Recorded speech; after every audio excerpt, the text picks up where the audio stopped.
آج جب گزشتہ کل کسی ایوان میں بچوں کے شادی کی عمر کا سوال پیدا ہوا، 18 سال سے کم بچے ایک دوسرے سے شادی نہیں کر سکتے، اور اگر کریں گے تو جرم ہوگا. یہ بل لانا، یہ موقع ہے اس کا.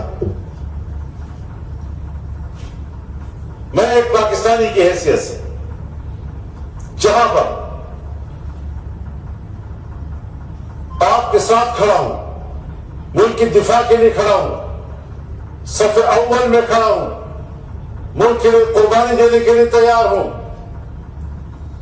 وہاں آپ ایک ایسا بل لائیں گے جو میرے نزدیک وہ شریعت کے مطابق نہیں ہوگا، پھر تنازع پیدا ہوگا. پھر آپ کہیں گے ملک کن حالات میں ہے مولانا صاحب، اور یہ کیا کر رہے ہیں اس موقع پر؟ یہ سوال تو میرا ہے کہ ملک کن حالات میں ہے اور آپ کیا کر رہے ہیں. ایسے حالات کا ناجائز فائدہ اٹھانا، اس کی بھی اجازت نہیں دی جا سکتی، اور اس بل کو یہی پر روک دینا چاہیے. ہاں، آپ بل لائیں، اسمبلیاں ہوتی اسی لیے ہیں کہ وہ ایکٹ بنائیں.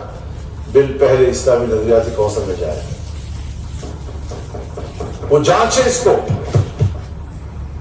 آئے قوانین جس میں بہت سے شکے وہ ہیں جو ہر لحاظ سے قرآن و سنت کے منافی ہیں، آج تک ہمارے گلے سے نہیں اتر رہے. اور اگر کوئی بات کرتا ہے تو پھر خواتین کے حقوق اور غیر قوانین اور فلاں فلاں سب چیزوں کو ٹھیک کرے گا. اسمبلیاں بانچ تو نہیں ہو گئی، اسمبلیاں ہے اسی لیے کہ جب بھی کوئی قانون بننے کی ضرورت ہوتی ہے تو اسمبلی میں آئے، ترمیم کی ضرورت ہوتی ہے تو اسمبلی میں آئے. لیکن ہم ہیں کہ جہاں قرآن و سنت کے خلاف کوئی چیز ہو اس کو اسمبلی میں دوبارہ نہیں لانا. ہم نے الحاق کو استحکام دینا ہے، ہم نے شریعت کو استحکام نہیں دینا. لہذا یکجہتی کا تقاضا ہے کہ اس قسم کی حرکتیں نہ کی جائیں.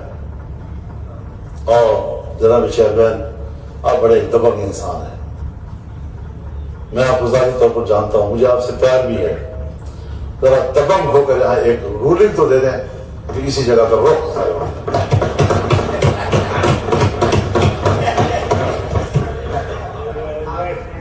ہمت کرو جی، ہمت کرو، ابھی رولنگ دے دیں، روک دو اس کو، خیریت ہو جائے گی. آپ کی رولنگ اس وقت بہت کچھ کر سکتی ہے، ملک کی یکجہتی کے لیے کر سکتی ہے. آپ دبنگ آدمی ہیں، نہ اپنی پارٹی کی پرواہ کرتے ہیں، نہ میری پرواہ کرتے ہیں، نہ کسی کی پرواہ کرتے ہیں.